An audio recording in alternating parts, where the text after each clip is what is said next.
আসুন, বিশেষ করে আমাদের এই 8টি জেলার মানুষ যেভাবে ক্ষতিগ্রস্ত হয়েছে এই বন্যার পানির কারণে, এই দেশের জনগণ হিসেবে আমাদের উচিত, এই 64 জেলার মানুষের উচিত এই 8টি জেলার মানুষকে আমরা সার্বিকভাবে সহযোগিতা করুন এবং আমরা প্রত্যেকেই সর্বোচ্চ নিজের জায়গা থেকে সর্বোচ্চ দিয়ে চেষ্টা করব এই 8টি জেলার মানুষকে যাতে আমরা এই বিপদের সময় আমরা তাদের পাশে দাঁড়াতে পারি। মানুষ যদি মানুষের জন্য না হয় তাহলে এই পৃথিবীতে মানুষ বেঁচে থাকাটাই দুষ্কৃত আমি মনে করি। এই ক্ষেত্রে ভারতীয় যেই ডুমুরবাদ ছেড়ে দেওয়াটা আশা করি যে আন্তর্জাতিক আইনের অপরাধ করছে, কারণ কোনো নদীর মধ্যে বাঁধ নির্মাণ করার আন্তর্জাতিক কোনো আইন নেই। দুনো দেশ যখন কোন নদীর মধ্যবর্তী স্থানে অবস্থান করবে, দুনো দেশই সমানভাবে নদীর পানি বন্টন করবে এবং পানি যদি স্বল্পতা দেখা দেয় দুনো দেশই স্বল্পতা দেখা দেবে, পানি যদি বাড়তি থাকে দুনো দেশই বাড়তিটা দেখা দেবে। কিন্তু তারা বাঁধ নির্মাণ করে আর্টিফিশিয়ালভাবে এদেশের জনগণকে যে আর্থিকভাবে ক্ষতিগ্রস্ত করছে, এই জনগণ দীর্ঘ 50 থেকে 60 বছর যাবৎ ক্ষতিগ্রস্ত করে আসছে।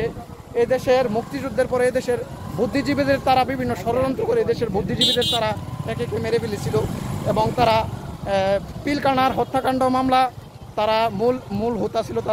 তারা ষড়যন্ত্র করে দেশের এই 2013 সালে শাপলা চত্বরে হাজার হাজার মুসল্লিকে তারা শাহাদাত বরণ করেছে।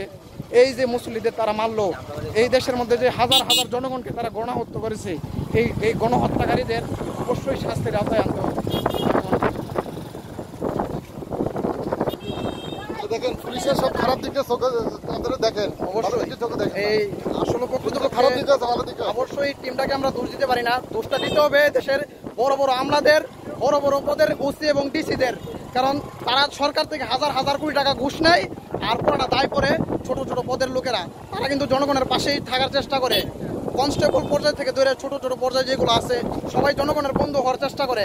কিন্তু এই ফেসিবাদ সরকারের কারণে, এই গণহত্যাকারীর কারণে লাস্ট 16 বছরে 18 লক্ষ 75,000 কোটি টাকা দেশ থেকে গায়েব হয়েছে। এই টাকা দেশের জনগণই দিতে হবে, এই টাকা ভারত সরকার দেবে না। এই টাকা দেশের জনগণ মাথা পিছু 2,22,000 কোটি টাকা করে ঋণ দিতে হবে। আজকে যদি একটা বাচ্চা জন্মগ্রহণ করে, এই বাচ্চাটার মাথা পিছু 2,22,000 টাকা করে ঋণ আছে। এই সরকার পিলখানার হত্যাকাণ্ড মামলার মাধ্যমে এই দেশের বড় বড় পিডিআর এবং বড় বড় অফিসারদের এবং মেধা তালিকার মধ্যে যে সমস্ত লোক ছিল, ওই সমস্ত লোকদের ষড়যন্ত্রভাবে এই দেশের জনগণকে এবং বুদ্ধিজীবী লোকদের তারা হত্যা করেছে। এই মুক্তিযুদ্ধের পরে তারা দেশের বিভিন্ন শিক্ষিত এবং বিভিন্ন জ্ঞানী পর্যায়ের লোকদের তারা বিভিন্ন ষড়যন্ত্রিকভাবে হত্যা করেছে। এবং 2013 সালে আপনারা দেখছেন যে শাপলা চত্বরের মধ্যে হাজার হাজার মুসল্লিকে কীভাবে তারা গণহত্যা চালিয়েছে এবং এই গণহত্যাকে তারা পত্রিকায় দিয়েছে যে 37 জন মারা গেছে, অথচ ওই জায়গার মধ্যে শাপলা চত্বরে মোট ওই দিনের মধ্যে 7,500 মানুষকে, 7,500 মুসল্লিকে তারা গণহত্যা চালিয়েছে এবং তারা তাদেরকে গণকবর দিয়েছে। এই হত্যার অবশ্যই বিচার হবে, আর এই দুনিয়াতে বিচার না হোক আখিরাতে হইলেও বিচার হবে অবশ্যই।